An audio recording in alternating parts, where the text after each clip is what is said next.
Let's move on to the San Francisco 49ers. AJ, before you fall asleep over there, I'm going to give you this one here.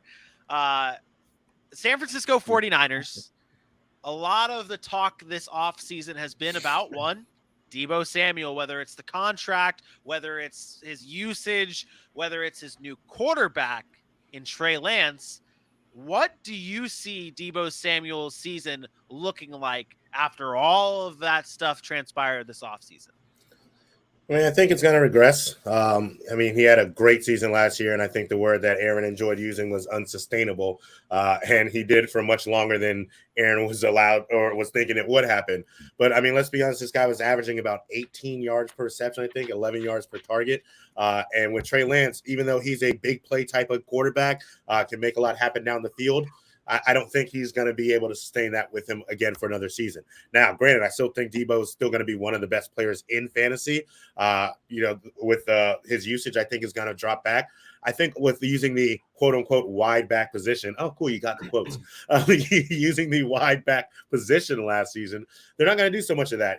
A lot of that came with the injuries they were feeling and needing to get somebody who was talented in the backfield, and he showed he was able to do that. He's made it very well known that's not something he wants to continue doing. Running backs get beat up a lot. He wants to play receiver and get that contract, and I don't think he'll have to.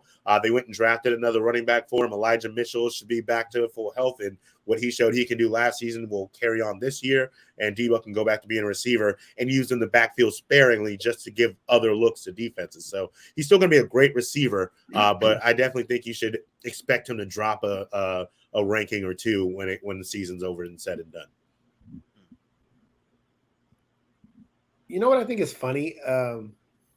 I just looked this up because I was curious, because you talked about like the amount of touches that Deebo Samuel had. So I was like, you know what? I don't recall actually how many carries he really got. And then I went back and I looked at his game log and I looked back and I'm like, okay, he had 59 carries last year. 59. I get for a wide receiver, that's a lot, but it wasn't like some overly absurd amount of number of carries that he got. He didn't get Cordero Patterson style carries last year. And then there's this talk all off season that maybe he's not happy with his role. And I don't know if it's that anymore. Like I'm starting to doubt that it was like, oh, I don't want to play running back. I think it was more like, hey, I don't want to play running back and just get paid like a wide, maybe a bottom half of the top 5 wide receivers. Like if I'm going to play running back, now I should be top 5 of the wide receiver plus a little bit more of an incentive, right? Maybe that puts me into the top 2 or 3 wide receivers, maybe the number 1 overall. I think that's what it's more about, because when you're looking at his touches on the offensive side of the football, like they ran him when they needed to. And it wasn't like he was getting ran into the ground. So I do think there's a little bit of a drop-off in amount of usage, because I do think Elijah Mitchell takes another step. They drafted another running back, and I think their style of offense also changes a little bit. We haven't mentioned the incorporation of a Trey Lance, how that's going to affect their passing game, but more so how's it going to affect the running game. They're going to run a lot more RPOs. He's going to have the ball in his hands some more. He's going to get some of those carries that maybe Deebo had. So I think his touches will drop a little bit, but he'll be good if he can stay healthy. That's all I can say, because last year he did. Every other year he didn't. So I like to see it a little bit more before I believe that he could be a top 5 fantasy asset for me. Do you like that ADP that he has going right now, going in the second round? I probably will never own Deebo Samuel. Yeah. And again, it's just I think the way he plays, it's very much similar to the reason why I've never really owned George Kittle in a lot of leagues. Their style of play is so hard. Like they play every snap and they're taking hits. They look for contact, that I just fear it too much. There's certain guys that do that and then they have a problem staying healthy. He's just one of those guys for me. The potential's there. Not knocking anybody that drafts him high. For me, he'll probably never be on one of my rosters.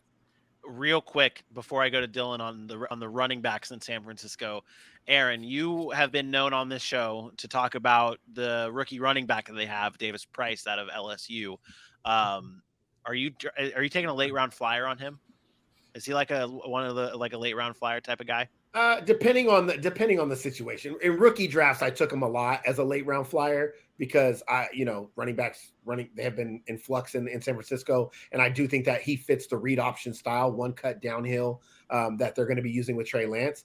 and Elijah Mitchell got banged up a little bit last year. So I like that. I don't know if I'm drafting him in a redraft league. Depending how deep your rosters are, you're probably not going to have to. He's not one of the handcuffs people are probably taking, so you probably don't have to. That's fair. That's fair. Dylan, we've talked on the show before about Elijah Mitchell and the carries that San Francisco and a Kyle Shanahan offense looks like for him. How should we be concerned in Elijah Mitchell falling victim to the Kyle Shanahan history of carries? Yep. I mean, you look at that. The backfield is so. Aaron mentioned about the wide receivers. That's why I don't own George Kittle. They look for contact, whatever. I don't like owning any San Francisco 49er. Ayuk screwed you. No matter who you own, they tend to kind of screw you. I mean, they tend to go to different running backs constantly. You draft Mostert, he goes down. You get Jeff Wilson, he's going to be that guy. Psych, Trey Sermon's a rookie. He's going to have upside when Mostert gets hurt. Well, he's going to be inactive.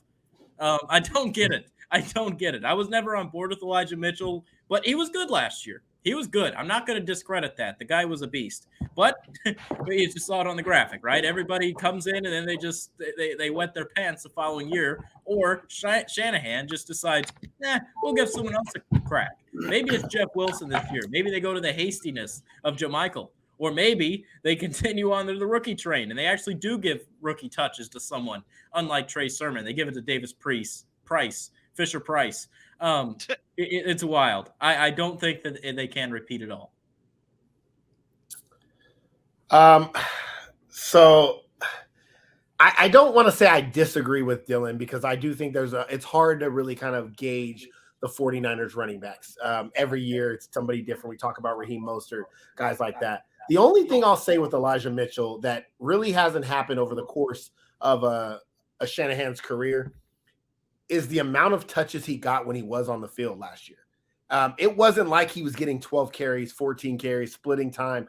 When Elijah Mitchell played, it was 20 carries a game. It was 19 the first week, 17, 18, 27, 27, 22, like 21 to end the season. This wasn't a guy that was getting like running back by committee vibes for me. It was a guy who was actually getting volume. And I think that gives me a little bit incentive to maybe want him on my team. I do think if he stays healthy, he is the kind of guy that will see 18 to 20 carries a game just because of the style that the 49ers play.